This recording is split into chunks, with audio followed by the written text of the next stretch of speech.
અમદાવાદ જિલ્લાના ધોળકાની સુરભી સોસાયટીમાં ચોરી કરવા ઘૂસેલા તસ્કરે છરી વડે હુમલો કરતા મકાન માલિકના ભાઈનું સારવાર દરમિયાન મોત નીપજ્યું હતું। આ બનાવના પગલે રેન્જ આઈજી સહિતના ઉચ્ચ પોલીસ અધિકારીઓ ધોળકા ખાતે દોડી આવ્યા હતા।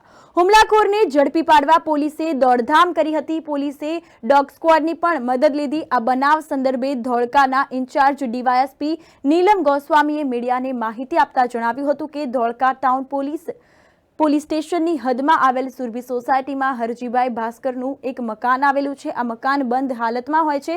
બુધવારે રાત્રે આશરે 10:30 વાગ્યાના સુમારે આ મકાનમાં કોઈ ઈસમ ચોરી કરવાના ઈરાદે ઘૂસી ગયો હોવાની જાણ પાડોશીએ મકાન માલિકના ભાઈ કિશનભાઈ ભાસ્કરને કરી હતી। તો કિશનભાઈ ભાસ્કર ત્યાં આવી પહોંચ્યા હતા અને મકાનની અંદર જતા અજાણ્યા ચોર ઈસમે તેમના પર છરી વડે હુમલો કરીને નાસી છૂટ્યા હતા। આ બનાવની જાણ ધોળકા ટાઉન પોલીસને થતા ટાઉન પોલીસ તાત્કાલિક ઘટના સ્થળે દોડી ગઈ અને इजाग्रस्त किशनभाई सारवार अर्थे प्रथम धोळका होस्पिटल લઈ જવામાં આવ્યા હતા। તો ત્યારબાદ વધુ સારવાર અર્થે અમદાવાદની હોસ્પિટલમાં લાવવામાં આવ્યા, જ્યાં સારવાર દરમિયાન ગુરુવારે સવારે કિશનભાઈનું મોત નીપજ્યું હતું।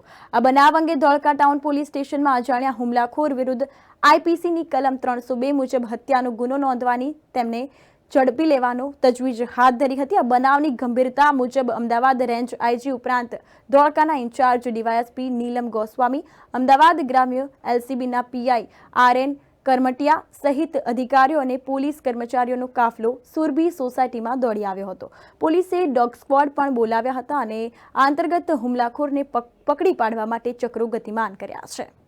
ગઈકાલે રાત્રે આશરે 10:30 વાગ્યાના અરસામાં ધોળકા ટાઉન પોલીસ સ્ટેશનના સુરભી સોસાયટી વિસ્તારમાં એક મકાન જે હરજીભાઈ ભાસ્કરના માલિકીનું છે તે મોસ્ટલી બંધ હાલતમાં પડી ગયું હોય છે અને એના ભાઈ એની દેખરેખ રાખે છે। એ મકાનમાં એક ચોરીસમ ઘરફોડ ચોરી કરવાના ઈરાદે ઘૂસી ગયેલ હતો, જેની જાણ સામે રહેતા પાડોશીને થયેલી અને એણે તાત્કાલિક તેના ભાઈને હરજીભાઈના ભાઈ જે છે ધોળકામાં રહે છે તેને જાણ કરેલી કે તમારા ઘરમાં કોઈ વ્યક્તિ ઘૂસેલ છે। આ જાણ થતાં તે લોકો જ્યારે ઘરમાં અંદર કોણ ઘૂસ્યું છે તે ચેક કરવા માટે અંદર ગયેલા તે વખતે આ વ્યક્તિએ કિશનભાઈ પર છરીથી હુમલો કરીને ભાગી ગયેલ છે। જે અનુસંધાને તાત્કાલિક પોલીસને જાણ થતાં પોલીસ ઘટના સ્થળ પર પહોંચી ગઈ અને આગળની તપાસ હાથ ધરેલ છે।